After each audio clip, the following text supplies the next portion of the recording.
Knowledge is just a rumor until the body knows it. And I really couldn't even comprehend that concept until plants. And she was like, well, let's look at the whole picture. And it wasn't, she was like, your hormones are perfectly fine. This isn't even a hormone issue. She goes, this is actually a detoxification issue.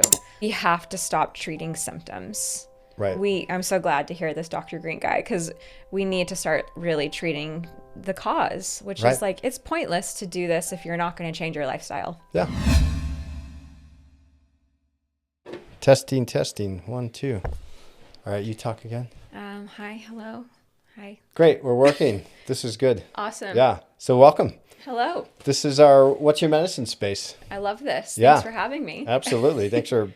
We got introduced originally from Joe, right? Yes. Joe Scappa. Well, there was a lot of crossover happening. Yeah. It seemed like half my business were also coming to see you. And Yeah. I finally, after I think like a year of hearing about Lane, I was like, who's Lane? But I like what he's doing. Yeah. So good. Yeah. Actually, move your mic up a little bit. Yeah, of course. Whoops. See if, there we go. Okay, Yeah, that should cool. work. I think we're going to hear you anyway, but it's right. going to be good. Just in case. Better audio. Yeah, better audio. Okay, cool. Because we have to have a girl in India now that's helping with like audio and cutting clips together. Nice. So you'll get some cool clips out of this. Right But on. yeah, Joe was the same thing. Joe was like, oh my God, you got to meet Annalise. She's so amazing. So yeah, here we are. Awesome. So tell us who you are and what you're doing as your medicine practice. Yeah, so I'm Annalise Cherie, and I am a mental health coach and an energetic intuitive. So essentially, I created a practice 10 years ago that's both in person and online that really helps people with their spiritual development, their energetic awareness, honestly, nervous system regulation as well. And oftentimes, not only do we accomplish that through, physical touch, breath exercises, visualizations, just talking through things, helping people find healthier perspectives, but plant medicine is a really big part of it. I am not a facilitator, but obviously, as we're here, I send a lot of clients to go to this space and work with plants in various ways, because it's such a key point. It's not for everyone, of course, but it's such a key part to this process of getting to know yourself. Yeah, so, exactly. So what would your title be? Because I've just known you as this intuitive healer, master Reiki practitioner. Yeah. So I kind of just coined the phrase alignment coach, because I really am not a subscriber to rules or one size fits all. It really is so circumstantial based on where someone is, on what they need and how we approach what they need, right? So, as far as my training and stuff goes, I am a certified mental health coach, an energetic practitioner. My studies and energy work are based in Reiki and also Ho'omana, which is an ancient Hawaiian practice. Also studied spiritual psychology, mentored under a really great psychologist as well. I am not a legal therapist, but a lot of background in that. So I kind of just sort of tied together different somatic practices with the study of human behavior to help people gain connection again, simply put, because one of the biggest issues, you can kind of deduct down whatever chaos or pain that someone's in. There's a root cause typically, and a lot of the times it's as simple as spiritual malaise. You've lost the connection to a bigger picture. You've lost this expansive idea that you're part of something spectacular, and this is where I tend to believe depression a lot of the times, not always, but a lot of the times, is a direct result of just being completely disconnected and too linear focused on yourself, So this is what I do. I just help people kind of come back online, simply put. I love that. That's a good way of looking at it. Help people come back online. Yeah. And so now everybody's going to be interested. So what is, typically what is your journey into this? How did you get into this? And I know that you studied in Peru as well, right? I did. Yeah. I've been going to Peru off and on for 10 years, working with the Shipibo tribes in Iquitos. That's where I got started. I went there as a client, if you will, back in 2015 or 14, something like that. And I plant medicine was my access point, specifically master plants like ayahuasca. And largely in part, I could literally write a book about my experiences studying under the Shipibo tribe, learning about ancient tribal medicinal practices of all kinds, some psychoactive, some non-psychoactive, more energetic cleanses, such as tobacco, chichawasa, like all kinds of things. But essentially, in my early entry points, like I definitely was someone that had a lot of childhood trauma. I struggled with depression, anxiety, complex PTSD, all the things. And conventional therapy was certainly helpful. Like it did help. It gave me a space to kind of look at things and talk through stuff. But I wasn't getting out of it. Like Sure. I was really stuck, and I just got to a point where I was like, what do I do with all this information, So it was like my favorite quote of all time is knowledge is just a rumor until the body knows it. And I really couldn't even comprehend that concept until plants, and I always say, whether it's mushrooms or a master plant or whatever, there's somatic healers or somatic teachers, I think is a better thing, because they can't do it for you. They show you what's possible. And when I was in Peru, I finally started to get the experience of all the concepts that I had been working on in therapy. It was like integrating all these things that I conceptually understood and allowing me to have access to the true meaning of it, somatically through visions and, conversations and whatever else. And one of the things that like made me disrupt my entire life was I was raised by my aunt, my grandma, and my mom. And my first ever ayahuasca ceremony, the medicine like took me into my future. And she was like, in about 6 months from now, I have to tell you, like, your aunt's going to get very sick and she's going to pass away. And the grief of that's going to be so heavy that your grandma is going to choose to leave this world and go be with her. Wow. And yeah, of course, I was just devastated. Like, what is happening? And, of course, the shaman, the Shipibo tribe were like, this could be a metaphor. This could have something to do with your own healing. And I Right. was like, okay. But unfortunately, it did happen that way in real life. 6 months later, she got lung cancer and died really quickly. And then my grandma passed away right after. And the reason why I just say this, it's such a long story, I'm giving you the snippets, is because when it happened, I always tell people I became like Indiana Jones of the mind. I was like, now hold on.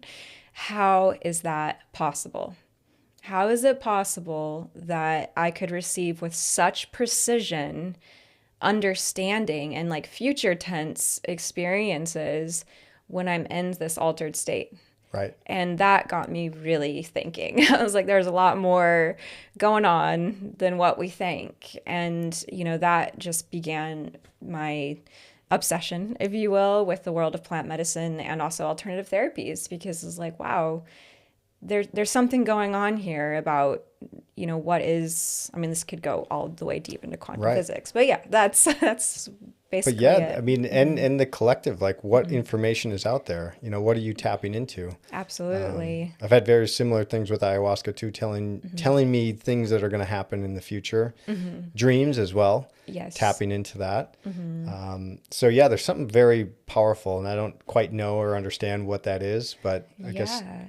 is that where you got more of your powers and your insight into your power? I mean, your work as a healer. Sure. I when I was a little girl, I actually was very intuitive, and I would have what seemed like spirits and things like that come to me when I was a child. I mean, like down to really strange things happening, like candles getting knocked off the table and whatever. But I didn't live in a home that A, supported that, or B, knew even where to begin to manage that, Right. right? I mean, who would? No offense to anyone. Love you, mom. But it scared me because I didn't know. I was like, what's going on? Am I crazy? And so actually, I started singing to suppress it because I found that if I started using vibration, it would shift whatever was going on and whatever I was feeling would go away. So would you see spirits as a kid? I would see them Yeah. and I would hear them. So what I've learned is that I have an auditory and visual relationship with energy. And so to me, like spirits are energy. So I can hear and see even to this day, but I suppressed it very much, switched it off, forgot about it, and it just became childhood nonsense, you know? Yeah. And then ayahuasca blew the doors open and sort of reminded me, like, yeah, you can do this. In fact, we all can do this. It's part of our natural state, you Right. know? So, yeah.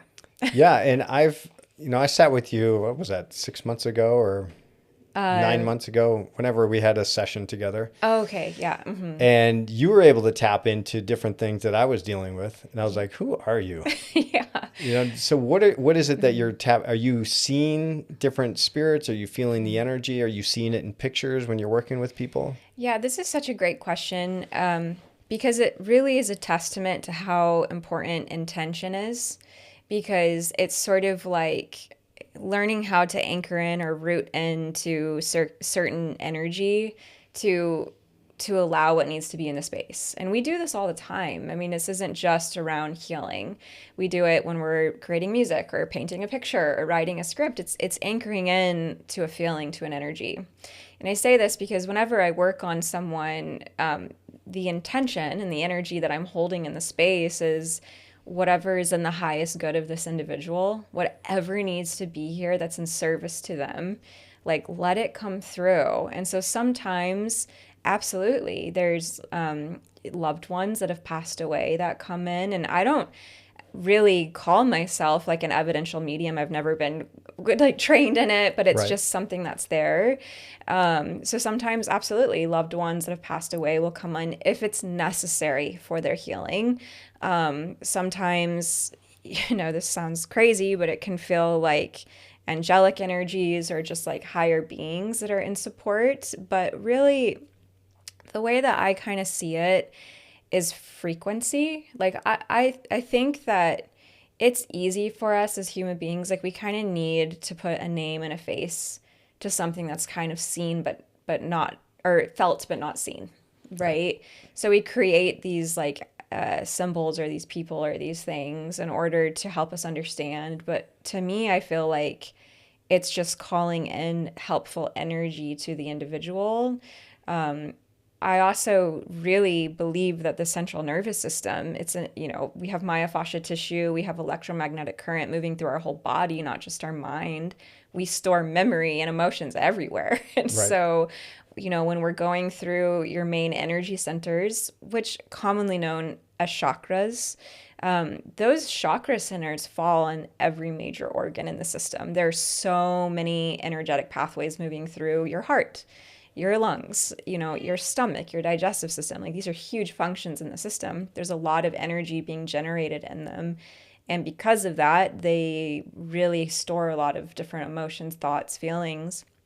And so to kind of go back to what you're saying, like I just feel like I'm talking to someone's central nervous system. Right. Like, what's going on here? What are you holding on to? And so, yeah. And then how we shift it, of course, the energy work helps regulate the nervous system. It helps take somebody out of either a fawning or a fight or flight state and brings them into a parasympathetic state. So a lot of people experience very similar things to plant medicine, like really sleepy or lucid states.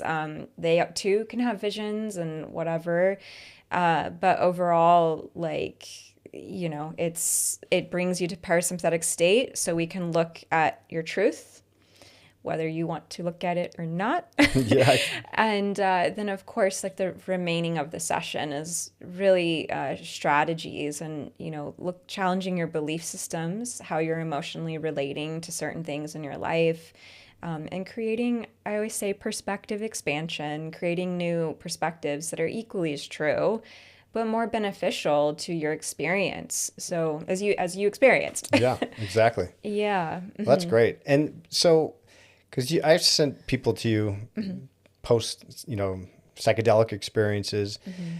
When you're working with them online, are you still able to tap into that frequency with them and just reading through their voice or what the energy through Yeah. a screen? Can you still do that? Absolutely. There's no parameters with energy. And like the example that I use with people, because of course people are like, there's no way, like there's no way I'm going to get the same thing. And they always do.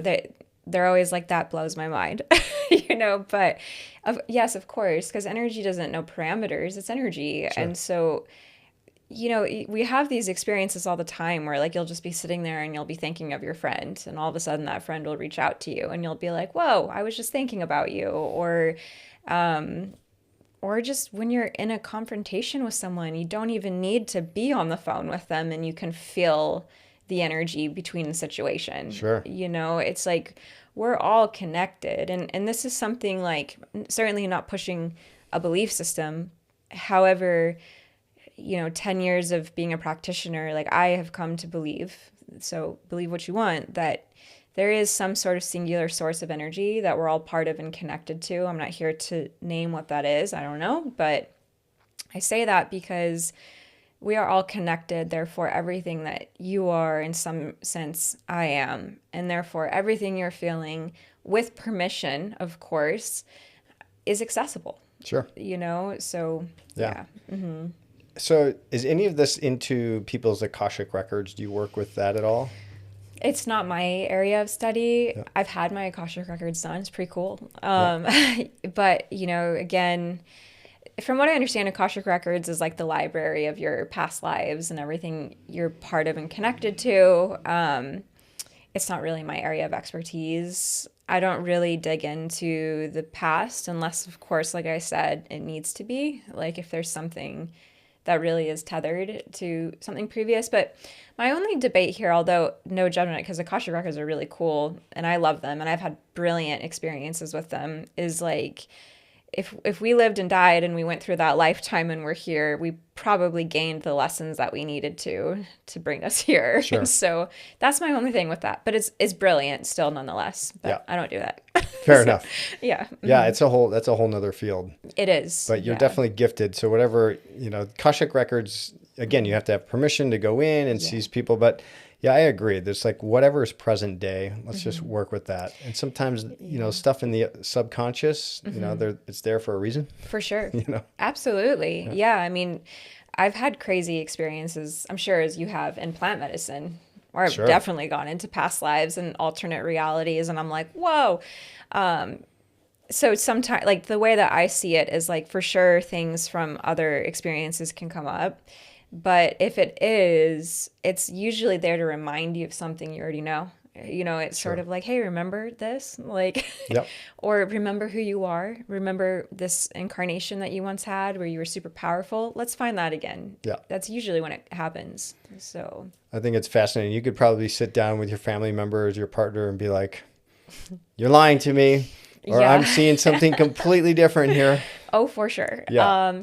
It's yes and no. It's funny. I actually teach people energetic development, intuitive energy development, and Reiki. And, one of the key foundations of it is it's harder to channel for people you know very well and love than some random person on the street. Because when you have an attachment to an outcome or you care a lot about the outcome, this is where like your humanness can really get involved, and it can be challenging to like singular point truth because you're like, I really want this for them. Okay, but like what's really happening? So it can actually muddy the water. Sure.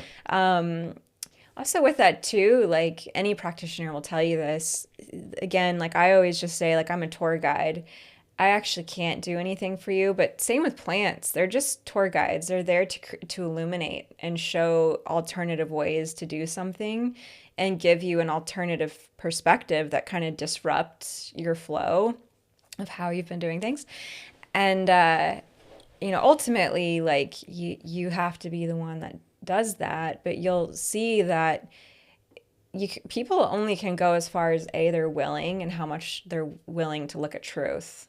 It's kind of the same thing with plants. As plants have been such a huge point of my development, they speak to you in three ways. Egocentric, which is more like yourself, your own world, not like egocentric in a bad way, just your reality. Then there's world-centric, so it's kind of like this collective experience that we're all in and what's kind of happening in this plane on a collective. And then I say the higher self as well, which then is sort of like how things work, on this bigger, crazy quantum physics world and these mechanisms of how things are interconnected. But a plant can only meet you at the edge of where you're willing to go. It will take you to that edge. But if you're not ready or willing, it can't, and it won't. So it's a tool, opened you up to a different possibility, but you got to go walk that path. Absolutely. Yeah. So I'm sure you've experienced this many times with clients. It's like, oh my God, it feels so amazing. I was like, yeah, this is the easy part. You're sitting in a ceremony for 5 hours and you're, dancing with angels or, learning something new about yourself. And then you got to go back to that world and go implement what you've learned. Yeah. I always give people read before use when they start saying I want to go do plant medicine. And I'm like, awesome. You 100% should if you're feeling the call. And, just understand that you can't unlearn once you learn. So there's this thing of you got to know that it's going to blow the doors open. It's going to show you edges of truth that you can't forget. And a lot of the times, people will, like you said, the integration is the hard part, going back to the life before this and really seeing what's out of alignment because it heightens truth. Sure. So the integration is going back and recognizing oh man, this doesn't work. Right. I do have to change this. Yeah. And, that's where people really get stuck. Yeah. Yeah. Mm-hmm. In your work, are you ever still challenged with your own personal life too? Oh my God, of course. All the time. Are you kidding me?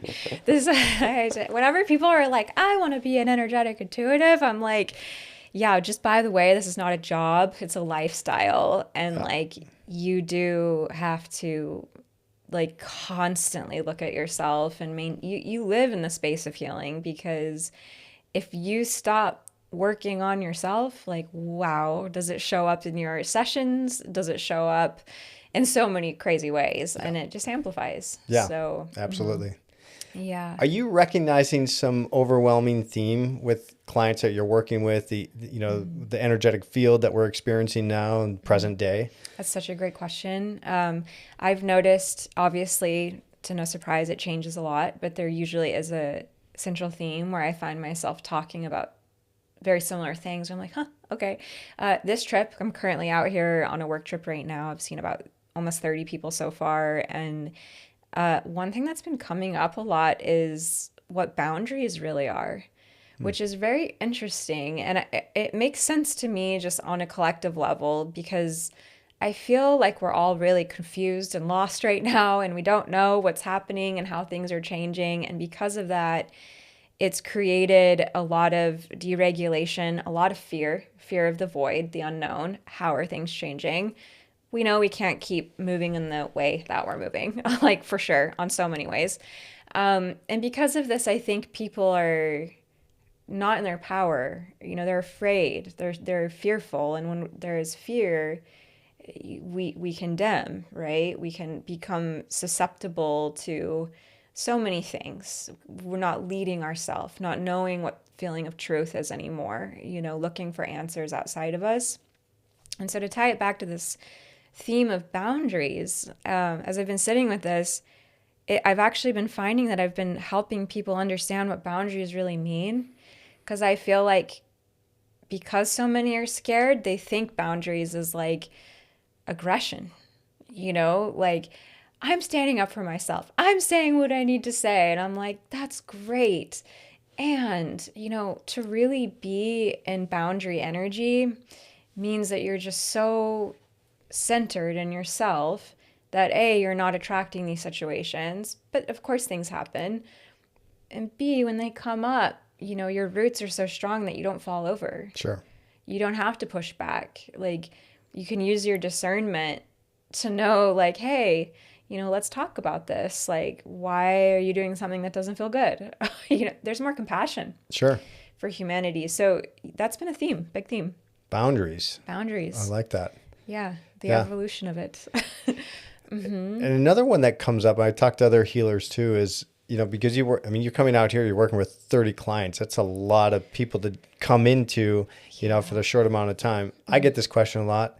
how do you protect yourself? Because that's working with a lot of energy and, people are looking to you for answers. So is there any way that you protect yourself? I don't know if I would use the word protect myself. It's more honor myself.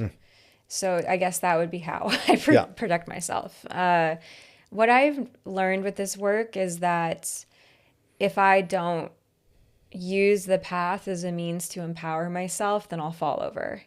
So like if I, skip a meal, if I don't fit in an exercise, if I, allow for people to take advantage of my time, like whatever it is, then I'll burn out really fast because I'm lowering my frequency and I'm not able to hold the space.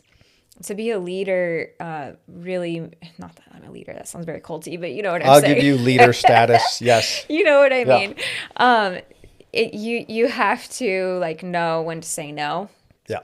And you have to honor your truth. And, it's so easy in our society, like I always like help people also look at the natural rhythms and cycles of nature and like, let's, we are nature, like, let's look at this because they're teaching, we need to be in a natural rhythm too. Right. And our society, especially in Western culture, is just like, we need to be in summer all the time. Like we have to just keep going.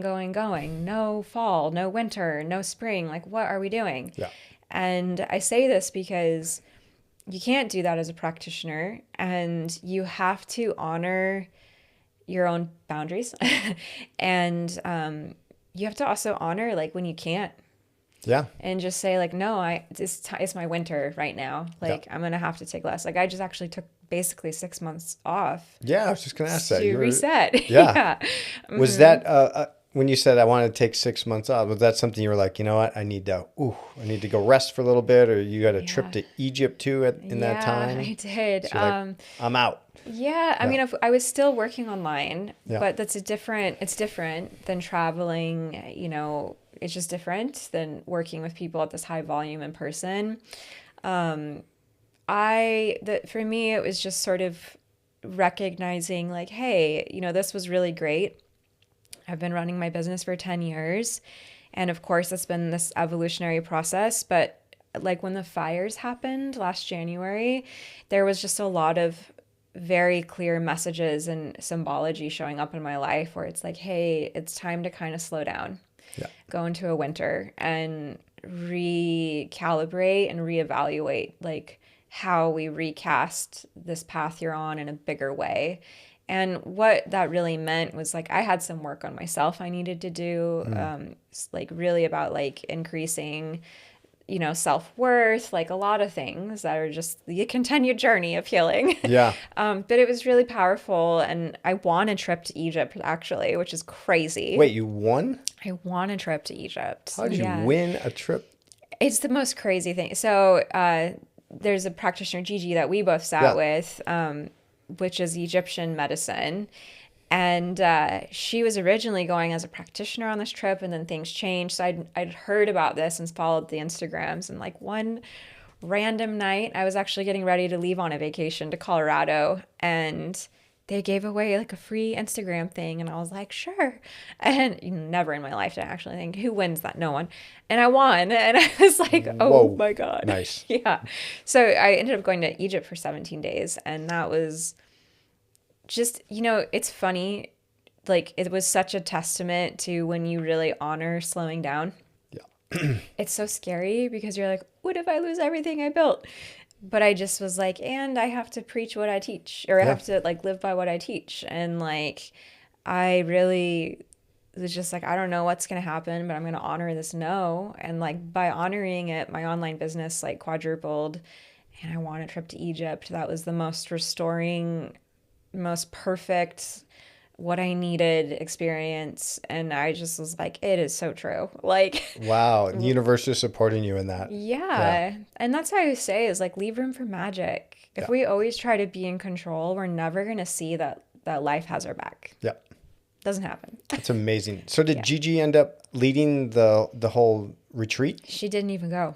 She didn't even go. That's what was Oh, crazy. wow. I didn't know anyone. I literally was just like, well, I'm going to the Middle East for the first time by myself. Okay, Like, here we go. yeah, like, Who's here we my go. tour guide?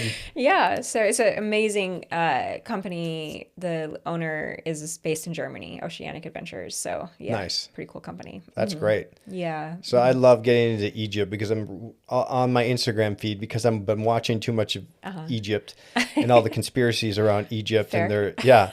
all the underground energy fields that Yeah. were under some certain pyramids. Did they give you any secret tours into Egypt and tell you any of these insights? Yeah, man, that's actually all we did.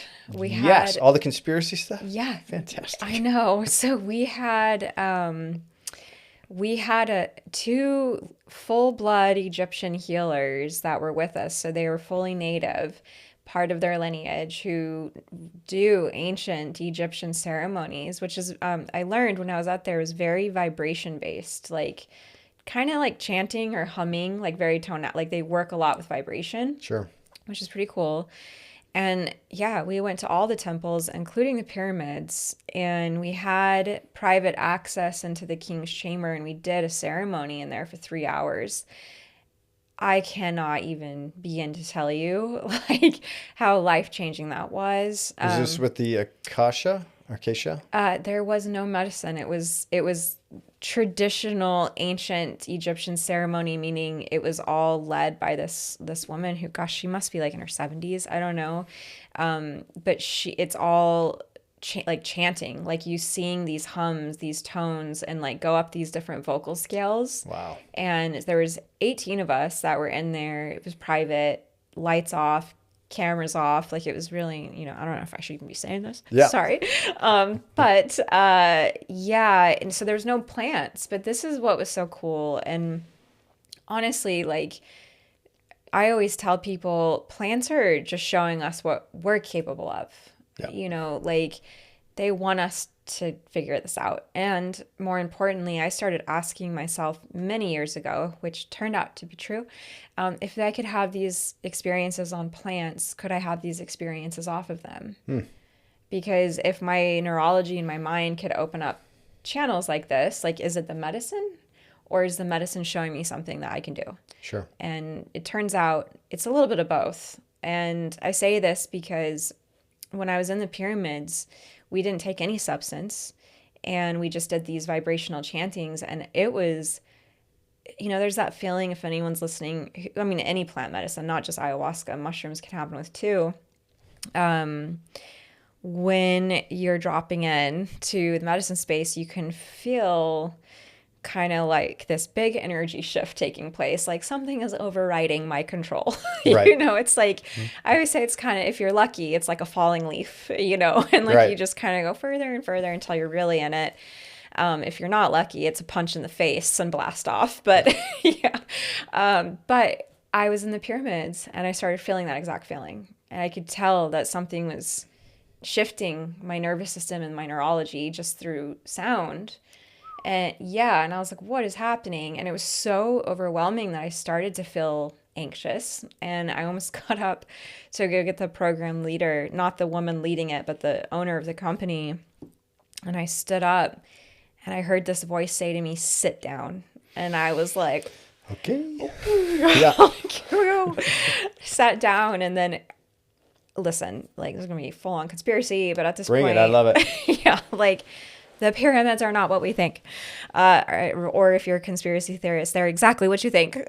So it was like a full on hallucination. Like I sat down and the top of the pyramid just opened, like visually I could see this. And there was 18 of us. Everybody experienced this too. It was like the top of the pyramid blew open and it was like blasting off into outer space. And all of a sudden, this is where it gets so crazy. I don't know. I saw what were like Anubis, like the god Anubis, the dog face god. Yep. They were like all around the pyramids and they were huge, like super, super tall. And I was like, what is happening? And they're like, we're here to talk to you about your life. And I was like, okay. Yeah. And they basically were like, we did help you, like humanity build these. Like it was a co-collaborative effort because what I heard them say was like, we needed something, we needed a resource. And the exchange of that were these pyramids where you could come here and talk to other dimensional beings to like basically receive guidance and support. And we're still upholding that. We're still upholding that arrangement and that Wow. agreement. And I was like, whoa. And of course, then it, you know, just like plants, went into the most beautiful journey of my own healing and like, you know, just things where you're like, where could this possibly be coming from? Because even now, like, you know, 10, 11 years down the road, I still am like, what in the crazy? You know, like, this is wild. But when you can start to organize this information and realize like it's so helpful, it's so constructive, you know, it's so real, Yeah. you know, that you just get to a point where you're like, this is just how it is, Wow. you know. So So how long was that journey when you're looking up and your eyes are open at this point? my eyes were open, but it was pitch black in the room. So Got it. But yeah, everybody's seeing whatever this is. everyone. This is not just a projection from. No. And so how long was that journey? I mean, we were in there for 3 hours, and I would say like the intensity of it for me probably was like an hour and a half. And so, because we each took turns, there was 2 healers in there that were full Egyptian, and we each took turns. Like she would call you up to lay inside the king's like tomb, so they say, King Coffee's tomb. I might be pronouncing his name wrong. So we would lay in it, and then the other healer would do this like crazy body work on you while you were laying in it, and like everyone was still in the chanting. It was very. So was it the chanting that brought the visuals, do you feel? I feel yes, because there's people that have been into the King's. I mean, you can get private tours into the King's Chamber, but usually it's just like you go in, lights are on, security cameras are rolling. You know, like this is amazing, and it is. It's the top of the pyramid, and it's all black granite. So it's just a big crystal that you're standing in, and Wow. yeah, and then you know, then you leave. But we did a lot more. So I do absolutely think that, of course, like she knew how to open up. She knew how to use it for what Yeah. it was. And I remember, like, before we went in there, she's just too funny. People were like, "Yo, aren't they like a tomb?" And da da da. And she like rolled up a newspaper and just like across the head. She was like, "Use your head, you idiot!" And she was like, "They're energy portals." And it was just funny. Amazing. So yeah. All right, makes me want to go book my trip to Egypt now. Yeah, worth it. Egypt's incredible. Yeah, I guess you got to go with the right person though, because not everybody can go in there and have that secret chamber and Yeah. you know the 70-year-old woman that's been on this so many times. I'm sure. Absolutely. Yeah. Yeah. So, but it is cool because it makes you realize when you do it this way that the Egyptians really did leave so much healing behind Right. for us, which is so cool. And to know we're not alone. For you to see it firsthand like that, because I've always had this idea that Egypt is something very special, and now there's new discoveries of these underground chambers existing, and did she ever get into like, even these weird experiences? Now we've got that 3R Atlas or three Oh, Atlas. the thing that's like floating Yeah. around our atmosphere. That's like a spaceship. Yeah, I'm totally into it. I'm like, yes, bring on the mothership, We're whatever ready. this is. Yeah, let's go. We need it. Yeah. So, yeah, no, we're not alone. I mean, man, okay. I feel like at this point, it's like really linear thinking to not accept like in how big this universe is, that there's intelligent life. Yeah. Like it's massive. So yeah, we're not alone. Yeah, bring it on. Yeah, I'm ready. Well, I mean, we see it in, plant ceremonies, you saw it in Egypt. Some people are just tapped into whatever this collective one mind is. Yeah. But what did those beings look like? You said the dog face. Were there any other ones? That's all I saw in the pyramids, but there was another pyramid, not the big one that we went into, which has like an underground, again, like a secret chamber underneath it that you go down and set up. And we also did this like really powerful meditation, and there was like this crazy scarab. I went into like a full trance, and there was this big scarab beetle that appeared and was like kind of just, obviously didn't talk, but it was like, follow me. And I just felt my consciousness like going through this wall. And when I got there, I actually saw like an alternate universe of myself. And I like myself looked back at me and I just said, it always is. And then I just whoosh, like right back. And the healer looked at me and she's like, where'd you go? And I was like, what? So there was a lot of crazy things like that, Yeah. which was really special. So Were all the people healers or into this type of work? we had a few like traditional Western MDs, a few therapists that were there. Some were healers, musician. I mean, it was kind of all over the place. There were all different types of people. There were even some local Egyptians that wanted to experience their own lineage in this way, which is super cool. So it wasn't really like any specific type of person. It was really just people that were ready to work on themselves. Yeah, and ready to go experience it. And Yeah. the fact that everybody experienced something in there. Oh my gosh, we had one girl the first week we were diving and snorkeling with dolphins for a week in the Red Sea, which was amazing. And this one girl who is like a facialist, right? So she's not, she doesn't do not any of into this it, yeah. stuff. Yeah. She was receiving some water therapy and one of the facilitators like pulled her out of the water and she said this woman's name. She's like, I just heard this woman's name. And it turns out that it was like one of the only female like rulers in all of Egypt that's not very well known. And like when she was in the container, like this crazy memory came back of this woman she'd never even heard of, but got the name exactly. Like it's just crazy things like that. So That's so wild. yeah, I mean, there's just so much more going on. Yeah. Yeah. Yeah. I mean, we have like our electromagnetic field, and then we have, which science is like currently trying to make sense of, the biofield energy, right? So it's like, to me, that kind of classifies like the Earth's magnetic fields and the biofield, meaning like how our energy is interacting with each other, you know, like that's kind of the biofield space. And so I don't know, it's really cool. Like I just feel like if you're open-minded, like there's a world of healing that, Absolutely. yeah. It's all there, and I love it because I experience it here quite a bit. And plant medicine is a big part of my early journey. I'd say less and less, as the years go on here for me.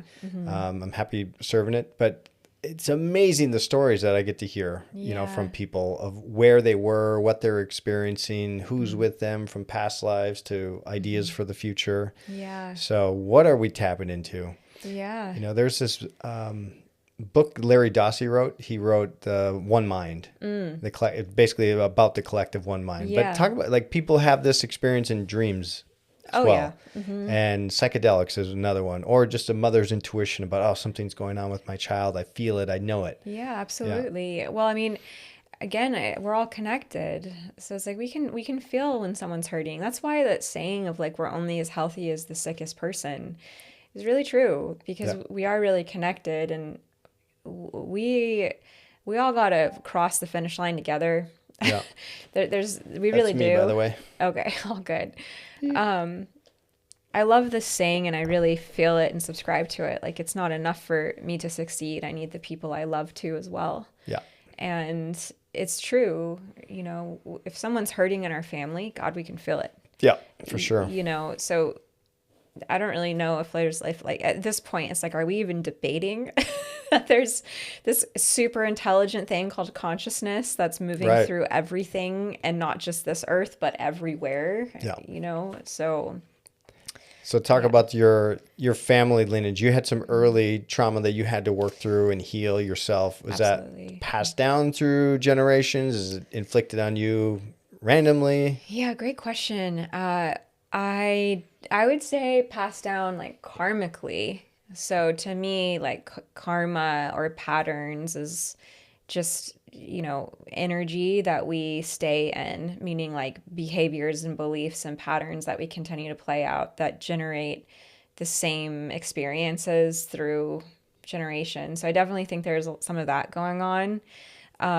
But yeah, no, I mean, there's so much to say about that. Very, very, very challenging childhood, which is honestly why I believe I am very good at what I do, because I see a very real connecting link between, I actually just had this come into meditation the other day, where it's like, we know what hypervigilance is. Hypervigilance is somebody that is so deregulated that they and it's usually caused from trauma, not feeling safe, whether in their body or whatever, that they're scanning the environment constantly, Sure. like looking for threat. And it's a very deregulated space, very unhealthy. And I, for sure, was very hypervigilant because I experienced severe sexual trauma and like ongoing as a kid with it from a family friend. And then also, like my father was a very big drug addict, and it was like a lot of instability with the parental dynamics and like watching him overdose on heroin and like Wow. yeah, like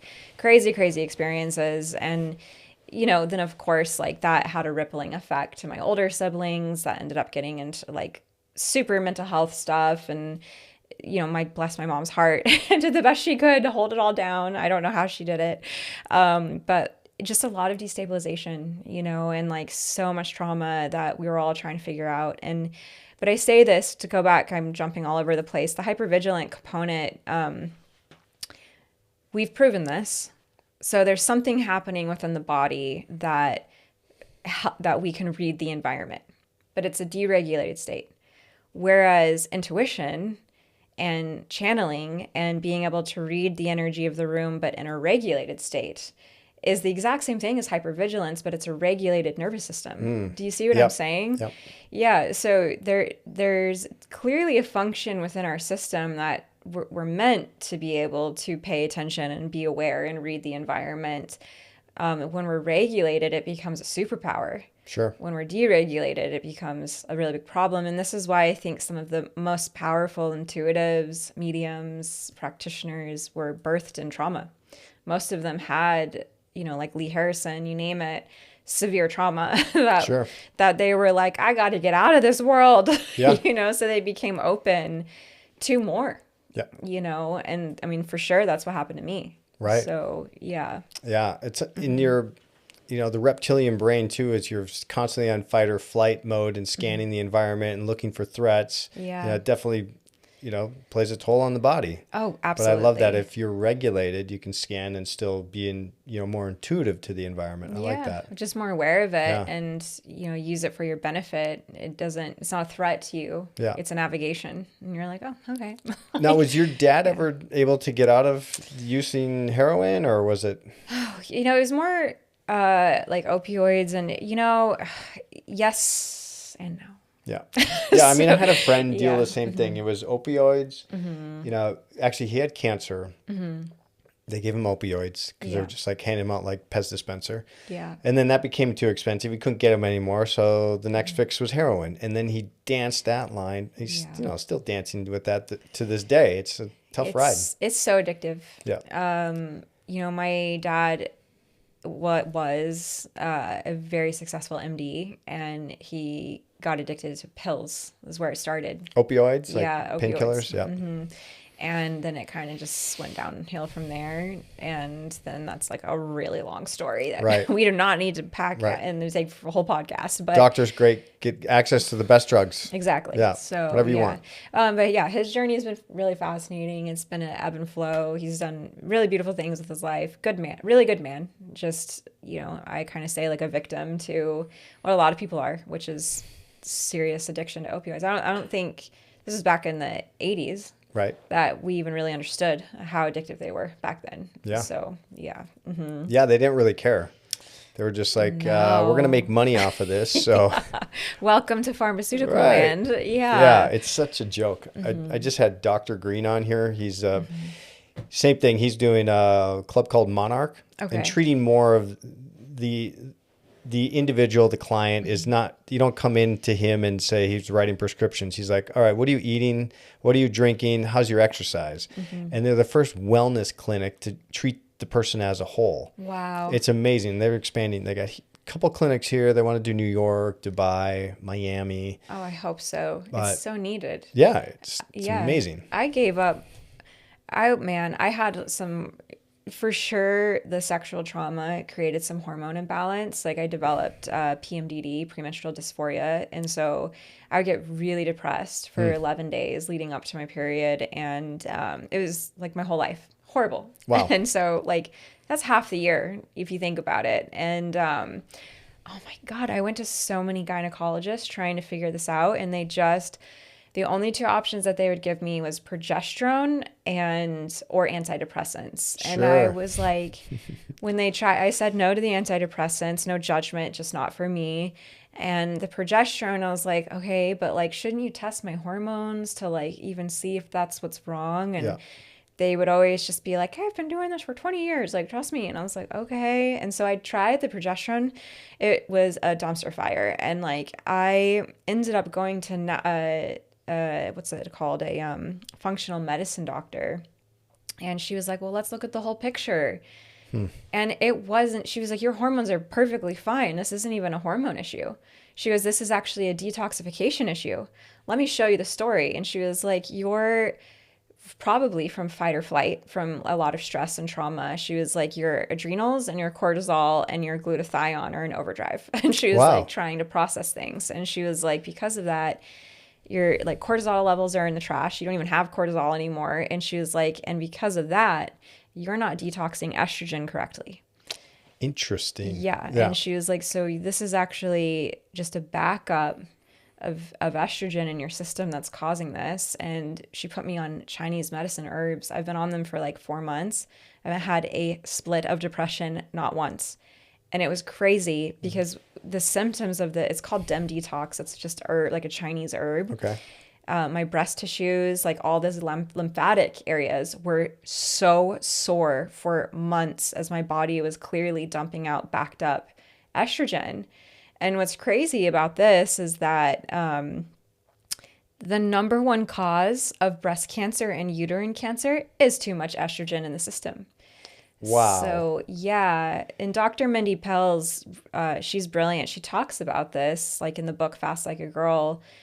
We have so many disruptors as women with, you name it, perfumes, shampoos, hair dye, nail polish, like you name it, that if we don't have a clean system, we get estrogen back up, and welcome to your path to cancer. Interesting. Yeah. What was the herb that you Chinese medicine that you're using? I don't know. Starts with a D? Yeah, well, the actual thing is called Dem Detox. Dem Detox. But that's like an abbreviation for the actual herb. I don't know what it's actually called off the top of my head. I botch it beyond belief. Yeah. So, but my point in saying this is we have to stop treating symptoms. Right. I'm so glad to hear this Dr. Green guy, because we need to start really treating the cause, which is like, it's pointless to do this if you're not going to change your lifestyle. Yeah.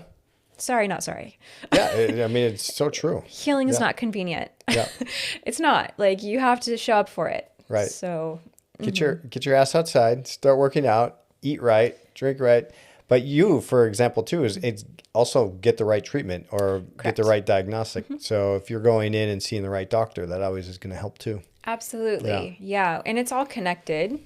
Biology of belief, Dr. Bruce Lipton, the environment controls the cell. That's the whole process that he's proven at this point. Yeah. What's the environment? It's your belief systems. It's your thoughts. It's your atmosphere, right? And it controls and programs the cells. So for sure, if you have trauma or stress or a deregulated body, like that creates dis-ease, that creates sickness. It sends signals to the cells to reproduce incorrectly in whatever way. In my case, sexual trauma, of course it was like hormonal related to my menstruation, you know, and I had to treat it first on a spiritual, mental, emotional level.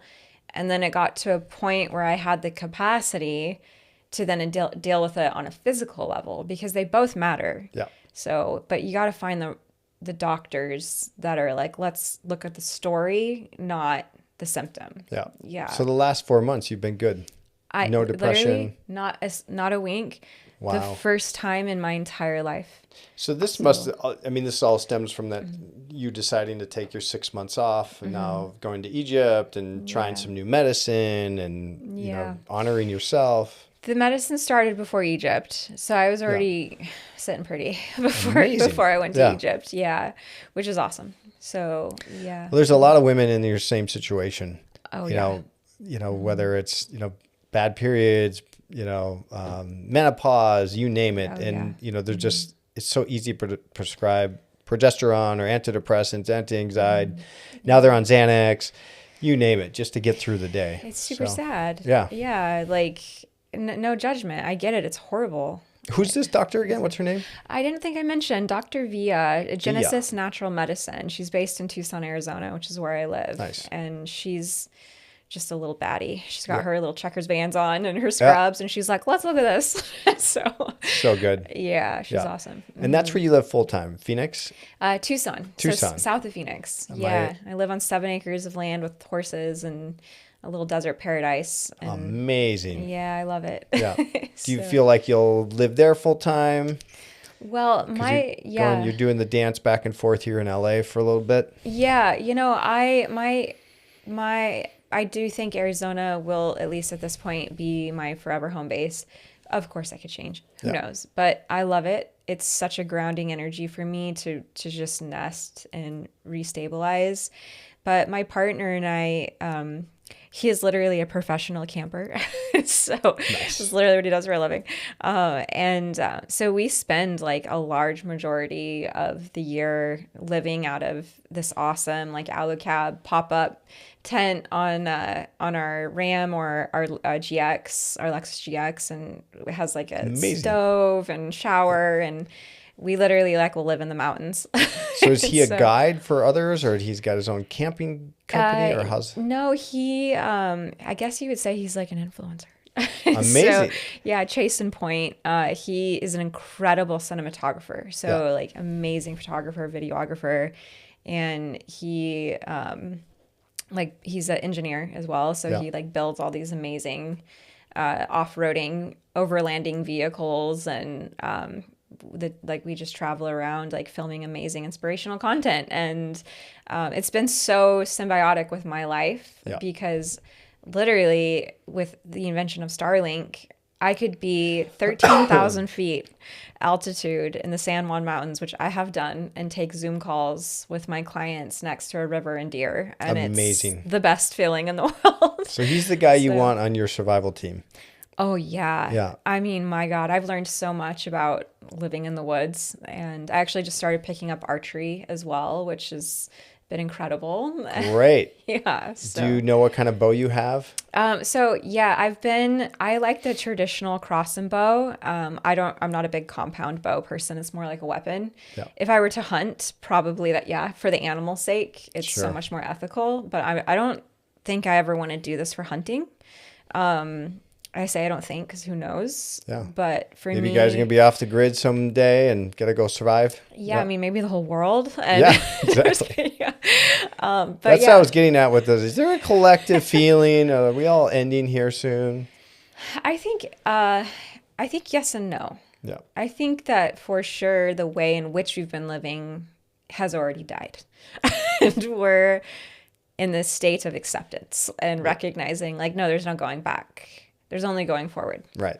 So I think the way, like reality as we know it has for sure come to an end, and it's going to keep coming to an end because the universe, like the earth especially, its objective is balance. Yeah. And so it's gonna constrict us where we're misbehaving. Right. And but it's also giving us everything we need.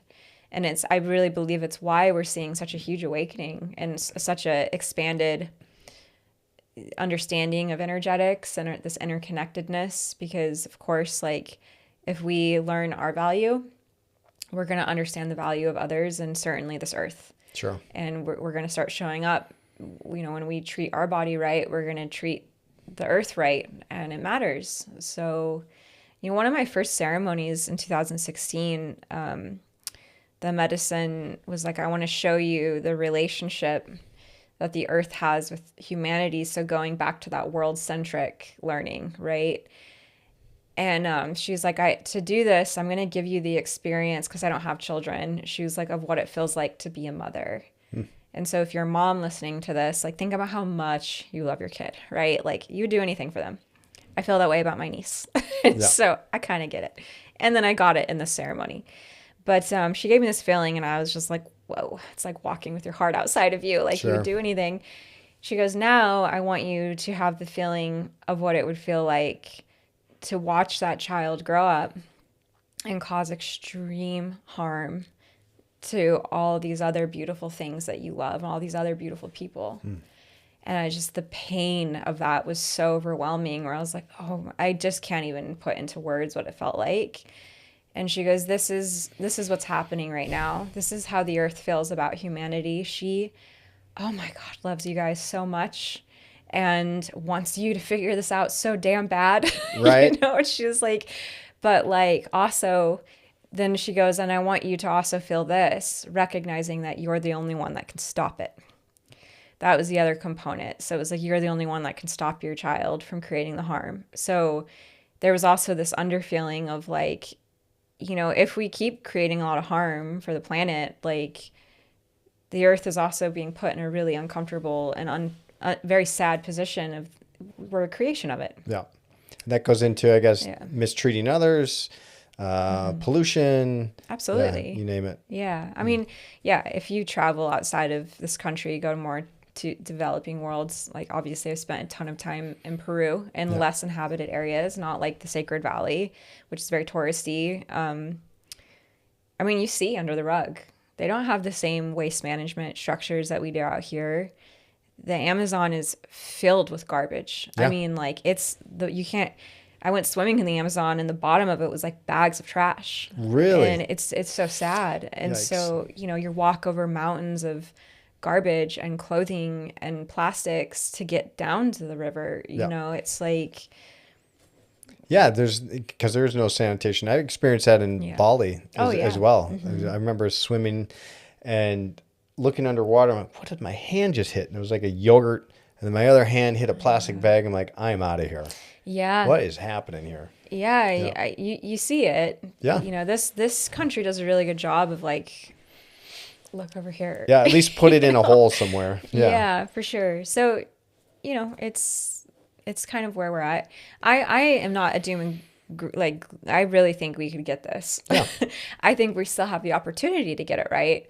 But I also think that we have to accept the call that we're all feeling, which is like, we got to wake up. Yeah. We got to return back to nature's technology, especially as, technology becomes even more integrated. We have to maintain that balance. Like, I think there's a really beautiful harmony that can happen with technology and the world where there's a symbiotic relationship. But just like anything, like it's up to the user. Yeah. It can be a really destructive tool or extremely beneficial one. Yeah. How are you using AI and, because it's coming on board. Yeah. It can be great and it can destroy a lot of people as well. Yeah. I feel like so many things about it. I think we all Tell me. Yeah. Yeah. I mean, like, I know, like one part of me, I feel very split. Like one part of me is like, there's no putting the genie back in the bottle. So we need to figure out how to like maybe start to regulate or integrate this in a way that's environmentally safe and also just user safe. Yeah. I also think that there's a lot of danger in it. Like one thing that came to me, there's a lot of danger in anything. I always say wherever there's great power, there's great darkness. It's up to us to decide what side of it we want to tune into. But one thing that came to me not too long ago was like the influx and accessibility to discomfort. So a lot of people are turning to ChatGPT as like a friend. Yeah. They'll talk to it about anything and everything. Like if they're struggling with something, help me, da da da da da. And on one hand, like that is so awesome that we have that ability to in real time deal with our reactive feelings. But what came to me was the shadow side of it is an emotional dependency. Sure. So it's like never doing the work to sit with yourself and find that answer and just immediately outsourcing that to a robot. Yeah. And the lack of soulful connection. Yes. Like this intimacy right here, you're my therapist right now. We're talking, we're getting through something. I can read you. I feel your mannerisms. I feel the empathy, whereas ChatGPT, you're like, okay, great. Okay. And there was a case of a kid actually that ChatGPT said, yeah, you should commit suicide. Yes, I remember this. So yikes. Yeah, exactly. It's really like how you use it. In my opinion, I suppose, like obviously regulations, education. It gets back to the thing. Like if we keep introducing all this power, without foundation, whew, Yeah. you know, like if you look at nature, if a huge eucalyptus tree sprouts out those huge arms with all those leaves, but it hasn't established a foundation first, a very strong rooting system, when that wind comes, it's going to knock it right over. Right.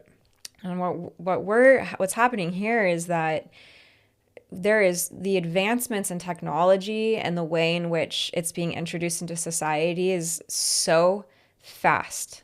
I mean, it is like so fast. Yeah, it's like giving a bunch of monkeys, this new technology, and we're like, we don't quite know how to use it yet. Exactly. Yeah. We don't have a foundation. So it's like just go, go, go, go, go. And there's not enough time to integrate it. It's just like keep up. And now, like, I was actually just at the B&H, this photo, like this big photo thing in New York over the summer, and almost every single workshop was basically teaching these creators that AI is the only way, and that we're in the era of how fast can you get it done.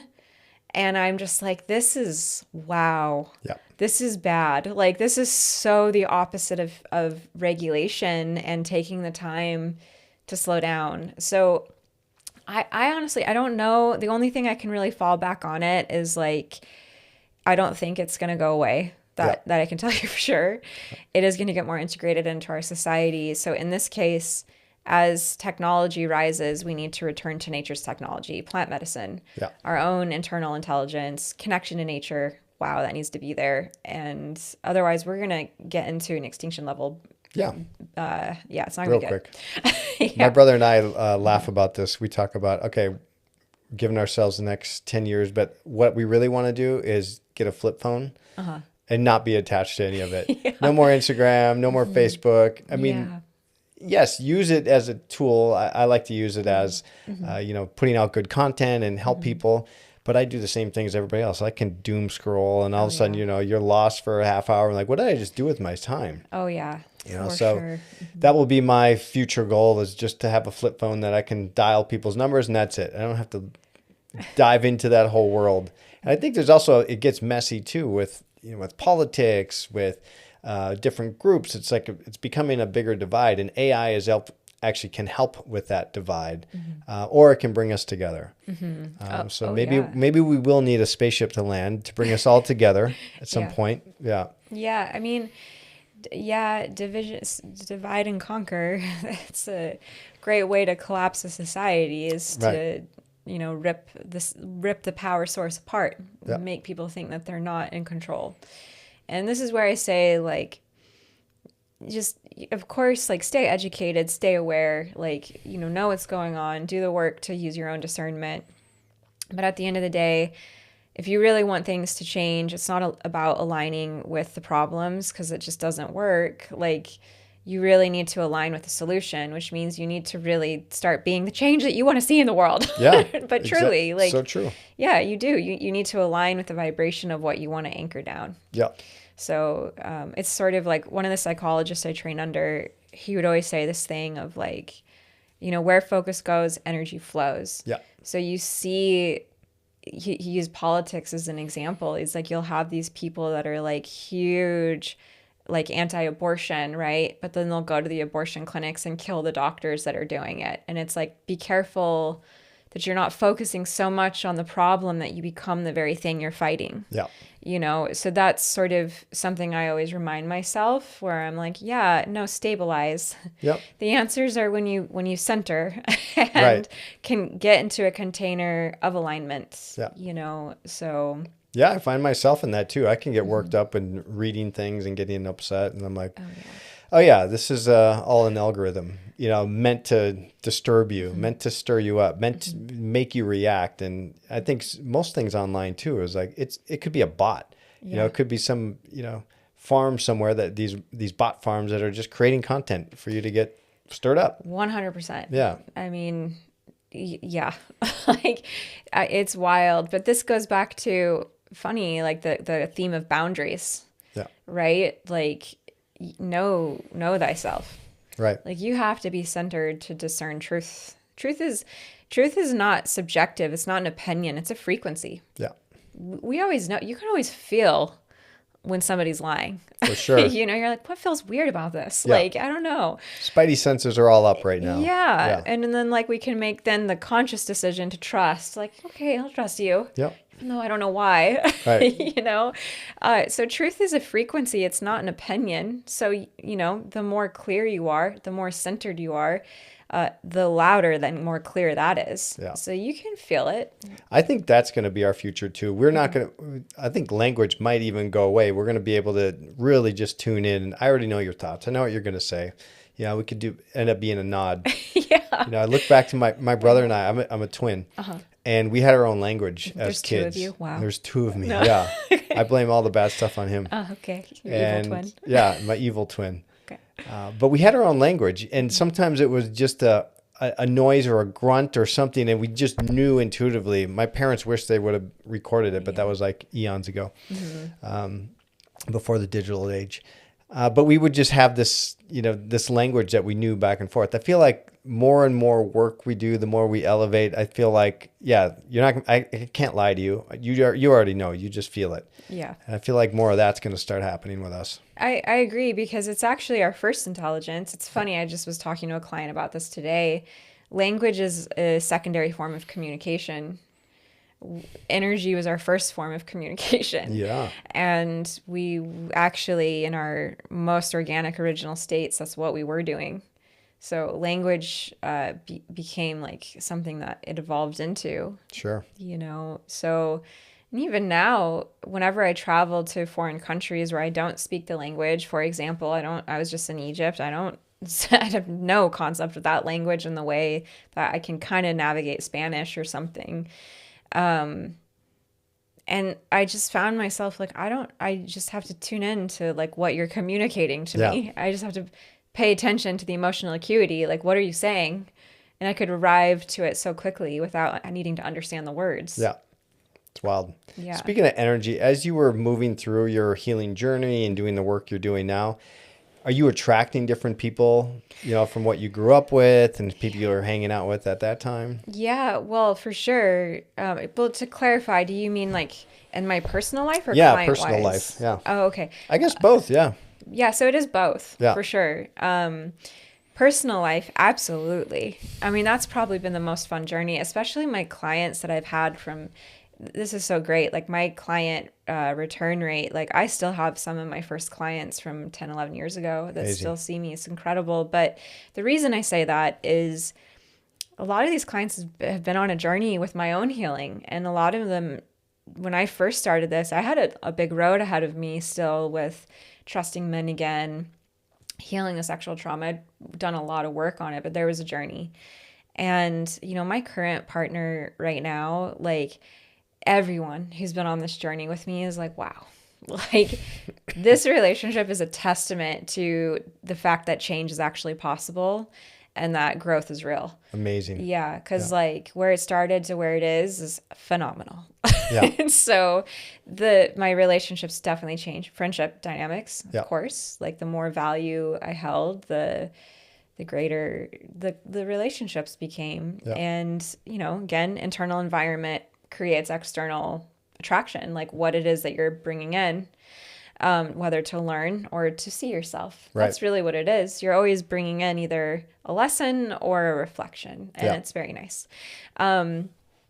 Client-wise, this is really fascinating because it's incredible. And ayahuasca helped me understand this many years ago, where she was like, you're always going to attract, like the client is always going to know on some level that you hold something for them. And that's when it's a yes for them. Like they know that there is either something that you are masterful at, something that you've been through, something that isn't a challenge for you, that's just always been very natural to you, that you can offer them. Yeah. And so I've helped so many women with sexual trauma. I've helped so many people just like with everything you can imagine. There's really not like a limitation to what someone is navigating, but for sure what I've noticed is whatever journey I'm on will very much impact who's coming into my space and the space that I'm holding. So that makes sense. I'm sure you've experienced that too. Yeah. I mean, I would say as I started my healing journey, there was not that I had a conversation with some old friends like, I don't think we can hang out anymore. It just stopped happening. You know, it just stopped. You know, my weekend warrior at the bar just wasn't attractive anymore. Yeah. And yeah, like I said, it was nothing. We didn't have a weird conversation. If I see my old friends too, like we can always hang out and be nice to each other, and it's always cordial. But yeah, it completely shifted. It was like just a new reality came on board.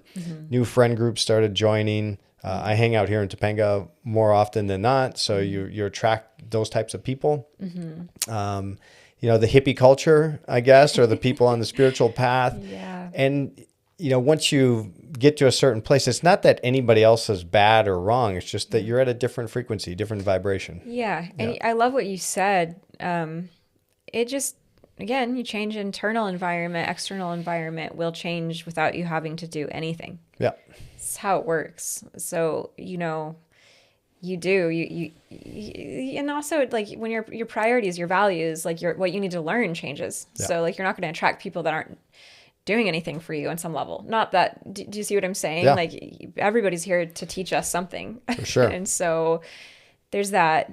And I completely agree. You know, for me, I think what's really cool, just because I had complex PTSD and such bad trauma that I just couldn't be present.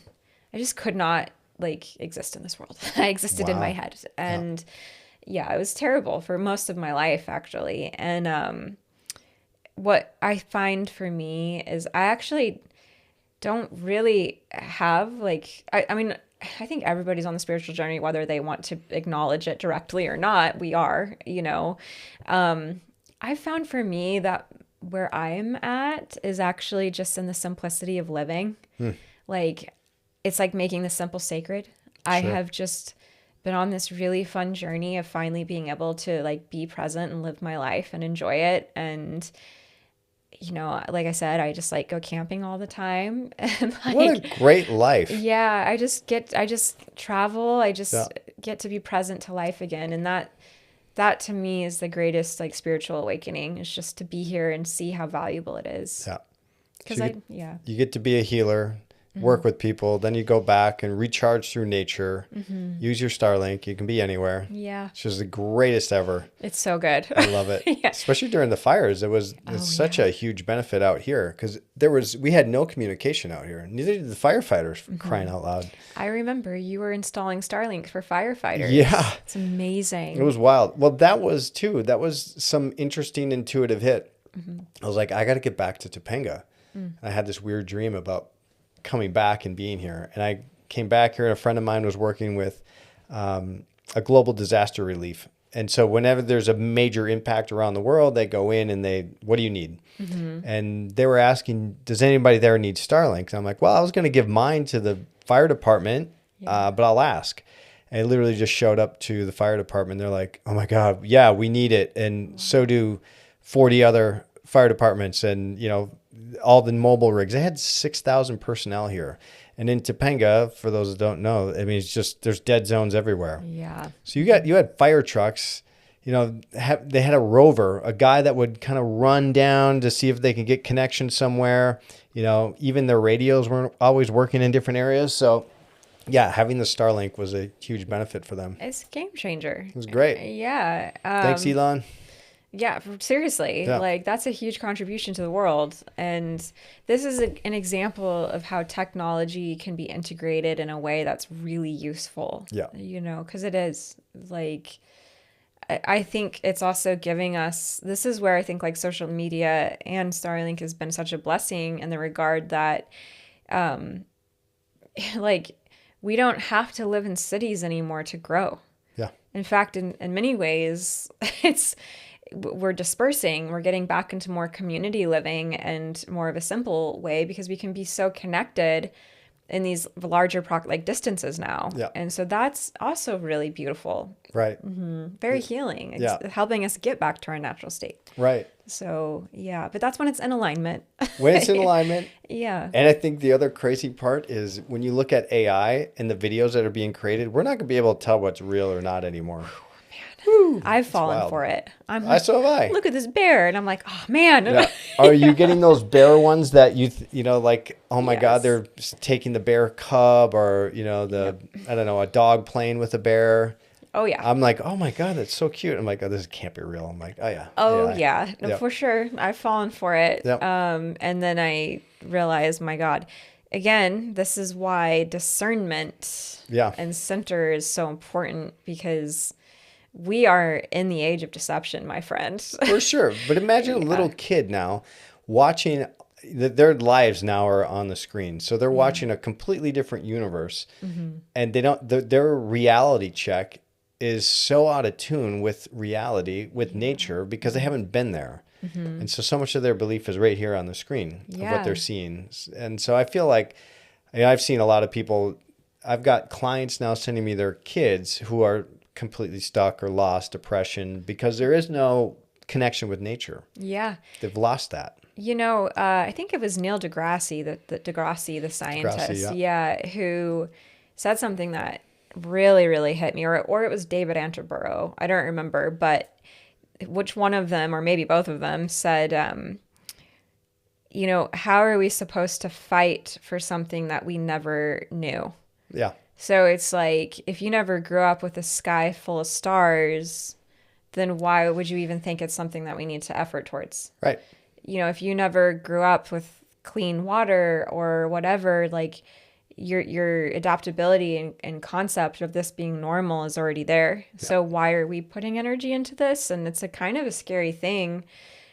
I think even my grandma, when she passed, she was like 94, and my God, the things that even in her childhood, she's like, it used to be like this. Like, we just don't know. Yeah. We've accepted reality as it is.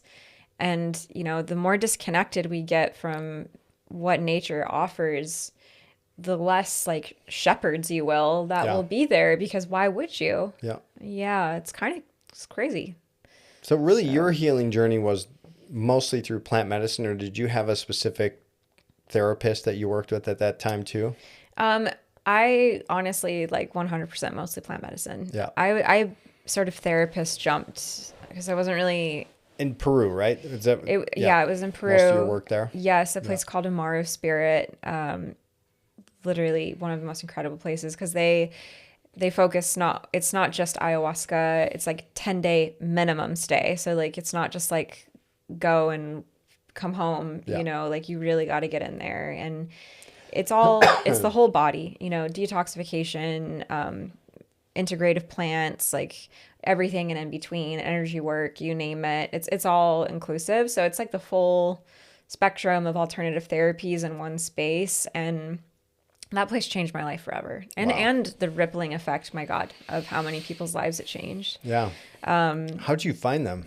Yeah, my ex-fiance, actually. Oh, see, exes are great. He had a show on Travel Channel, and from what I understand, he was looking for the pink river dolphin in Amazon, and they found this place, and he had been going there for a while. And when literally the first few months that we started dating, he was like, "You want to go to this place in the jungle?" And I was like, "Sure." And so very grateful to him. Yeah. So it's changed my whole life, and it honestly helped me find my path. And great. Yeah. Mm-hmm. And split you guys up? Did the medicine say, okay, no more? No, he split us up. Okay, well, that happens too. Yeah. He was a bad boy, if you will, and had some indiscretions. Yeah. So, yeah. Mm-hmm. Well, I mean, I guess it all culminated at the same point too. You're healing and then having to split, and he served a purpose for at least bringing you there. He served such a great purpose. Like we're on great terms. Great. He's a wonderful person, and he was also exactly what I needed at the time. I needed it for the journey I needed to go on with men. Yeah. So amazing person. So yeah. That's good. And brought you to the point now too, in this sounds like a much healthier relationship. Oh yeah. Yeah. I get to go camping. I'm so fascinated now. I got to follow him. Yeah. Yeah. He's so great. Chase in Point. Like, he's awesome. You'll meet him at some point. Yeah. So yeah. Is he sponsored by different camping companies? So many. Yeah. Yeah. Just endless. So I have a friend that does this. He has an Outback the ready-made meals that you just pour hot water on. Yeah. He's one of those guys. Oh, right He on. just started his own company Oh, doing cool. that. We should connect. Yeah. Yeah. His name's Luke. Nice. Yeah, it's great because, I mean, I've gone to Burning Man so many times, gone camping, and that's Yeah. your instant, survival gear. Oh, Having yeah. that, and of course, have you been to Burning Man? I've actually never been. Oh my God. And your partner hasn't been? No. Yeah. He would thrive over there. I Yeah. know. I've seen the rigs. I'm like, we are beyond set up with Yeah. our situation. Yeah. So, yeah. But no, I don't know why. It's just not happened. Maybe at some point. Yeah. So, yeah. Although the dust, do you have the tent that goes above your car? Or We how's have the that work? tent. Yeah. So we're actually right now building a new rig. So right now it's a Lexus GX with an AluCab pop-up tent, which is just like a queen size 2-person sleeper. And then the whole back is like a transformer, pulls out with like oven and all that, or stovetop and all that. But the new one we're building is like a tree house. So it folds down, but it stacks like 3 stories. So you can like stand up inside of it. And Amazing. it's like, yeah, it's so awesome. And so, yeah. Are you getting your hands dirty too? Do you get to do all the building? Oh, yeah. Yeah. Yeah. So actually, when I go home from this trip, all the last sponsorship stuff showed up, and we have got a busy winter of literally building. Wow. So, yeah. What a great gig. Well, there's somebody who found what he loves to do, and Oh, yeah. and now people are just sponsoring him to go do that. Yeah, he's incredible. So That's and great. it's so much fun. And my gosh, like there, by the way, is a whole traveling community of people that do this. They're called Overland Expos. Okay. And like to me, this is my Burning Man. Like we're talking like the most cool underworld grouping of like hardcore travelers that want to live in the wild, and like they all meet in these expos in different parts, different mountains, different whatever, all around, and like the most insane traveling get up, and people literally driving across the world in their same vehicle, and like it's Wow. wild. It's very fun. Showing world. off all their latest gadgets. Yeah. Do you guys have Yeah. solar We on do. yours? Yeah. There's solar panels on top of the tent. Yeah. Amazing. So, and like crazy amounts of battery power and like everything. And my boyfriend invented these incredible diesel heaters too that have a actual thermometer on it. So you can like set the temperature to like 72 degrees instead of just getting like smoked out with heat. Right. Yeah. So, It's amazing. yeah, it's really cool. Good for you guys. Yeah. It's very complementary to my life because I thrive in nature, and I notice that when I'm able to take my Zoom calls like on the road, just like being next to moose and, Yeah. like, and a river, and like the most insane, like I've taken sessions like sitting inside of the arches before in southern Utah, and like, Amazing. oh my God, the connection is so powerful, Right. you know, for me and for the client. So it's just so cool. For sure. Yeah. And you have horses at your place too? We do, yeah. So you ride? No. Ish? No, Yeah, no. like they're not my horses. It's actually a long story how those horses got there, but I love them. Yeah. So yeah, mhm. I grew up with horses, so same thing. I love them. Yeah. I've ridden them a few times, but they never really liked me, or I didn't like them. Oh, interesting. I love horses, but Yeah. my sister, she rode all the time. Uh-huh. So if my sister wasn't around, it was fine. Yeah. The horse would listen to me, but as soon as the horse would see her, Mm-hmm. it would just beeline towards her, no matter what you did. And So you felt left I've out. walked off 3 or 4 times, and I was like, all right, I'm good. It was That's- get my BMX out. Yeah. Oh, well, also fun. That was Yeah. fun. Yeah, I Yeah. grew up in 10 acres. We were in the Nice. nature. We had Tennessee Foxtrotter, an Arabian, and a Shetland pony. I just things. remembered you and my boyfriend are both from Golden Valley, Minnesota, right? Well, I'm from Stillwater, Minnesota. Oh, okay. Golden Valley? Yeah. Okay, so yeah, we did talk about that Yeah. a while back. Yeah, Yeah, because yeah, you've been to Minnesota. No, this No? Christmas will be my first time. Ah, Yeah. great. So Excited? Bring your winter gear. that's what I've heard. Yeah, We'll see how that it's going to be goes. brutal. I know, I've heard. I mean, I love going back. I can spend a week or two. Yeah. But I mean, it's winter time. You can go golfing out here. So Yeah, it's fine. exactly. Yeah. So, yeah, but it's all good. So yeah, So this is a meet the family. This is a whole thing. yeah. All Well, right. I've met his family, Got but it. it's the first holiday with his family. Right. So Ooh, yeah. this is going to be exciting. Yes. I'm excited. Yeah. And yeah, so it's great. Yeah. Life's good. I'm happy. Yeah. And I love that I can say that. Yeah. So, By the way, how do people find you if they want to book you? Because so you got to book quickly before your prices go up now. it's true. That's right. This is happening. This is so happening. Everybody knows. At Annalise Cherie on all social platforms, TikTok, YouTube, and Instagram. Yep. And we'll put it in the bio or whatever Sure. so people can see it. AnnaliseMindset.com is my website, and the booking links are on there on all my socials, so anyone can access it. You can also just directly email me, and I typically like to kind of chat with people before I take them on anyways, just so they're very clear on what they're doing and if this is a good fit, you know, because it's not for everyone, Right. but it works for everyone if they're open. So Do most of your clients come through just referral base? I've literally never done any advertising. My entire business has grown through word of mouth and results, which is so awesome. Yeah. So, and that's a huge honor. So, yeah. Likewise. It's not a, Right?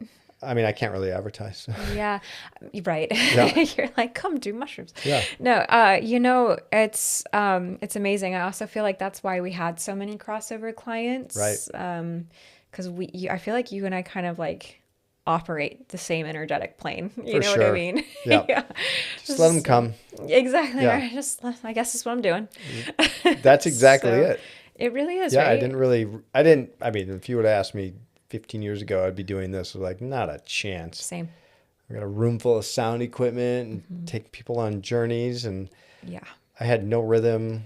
I played a trombone, I think, when I was a kid. Nice. But now having percussion instruments it's a little easier, but you still got to, it's a whole practice. Now I just love it. I can't, I never thought I would like sound equipment. It's so awesome. Yeah. Oh, I'm glad. I'm happy for you that you Yeah. discovered music. I've always loved music my whole life. Yeah. So Yeah. Because you were singing too. And I sing all that. I love music. So yeah. Good. That's awesome. So yay. Yay. This was a great chat. This was a lot of fun. Yeah. I know we talked about this for a long time. Is there anything else you want to share with the audiences out there? Gosh, yeah. Just if you're curious, please reach out. Like this work really has helped a lot of people, and it's an honor to help people. So like if you're feeling the call, get curious. Yeah. I mean, part of this too was, Yeah. I have a lot of clients that want to do integration work. Yeah. And they don't always want to do it with me, and I can't always do it with them. Yeah. And so I want people to get to know you and, see how amazing you are, because I know you're amazing. I've worked For with sure, you, yeah. but now they get a little FaceTime with you. Yeah. And Yeah. I've actually helped a few of your clients with integration. Yeah. And it's been awesome. Yeah. So yeah, which is part of it. Like integration is part of what I do. So it really is like whether you do the medicine or not, like we are integrating your life and making it make more sense. Yeah. So when you add the medicine, wow, it's incredible. And I've sent a bunch of clients to you. Like we've kind of done reversals Yeah. here where it's like, go here. And he's like, go there. This is great. Yeah. It's part of the team, we know. working together that way. I think that's what I love about it is I can't do Yeah. it all alone. Oh no, it's no way. Not a chance. No. No. And you can't do it all either. Yeah. Like sometimes the work I provide isn't what someone needs. And that becomes clear where it's like, you're at a point where you need to go take a bunch of medicine. Yeah. Like I can't do that with you. Right. I mean, you know what I'm saying? Like go and be with Lane. Yeah. Or I got a whoever. guy. I got a guy. Yeah, and I got a girl. Yep. Go see her. Exactly. So good. So yeah. All right. Well, thank you for coming out. Of course. Thanks Yeah. for having me. By the way, this is round 2 because the first time this equipment didn't want to work, but now we got it work. It was the right timing. The right timing, exactly. What did you do with that day, by the way? You had Oh man. you had like a half a day you get to go chill. I did just that. I actually went on a big hike, which was Nice. so awesome. And because it is challenging with the I see 40 people in 2 weeks to That's a lot. it is. Yeah. Yeah. It's challenging to like make space for that, but it's part of like what this trip has been about was like figuring out what that means. Like how do I make space for it? And that was what was being asked of me, to make this stay in alignment. So I took the opportunity and went on an epic hike. So I'll say you're welcome. Thank you. You're welcome. Well, thanks for coming out. Yeah, thanks for having me. Appreciate and it. We'll chat soon, I'm sure. All right, sounds good. Bye, guys.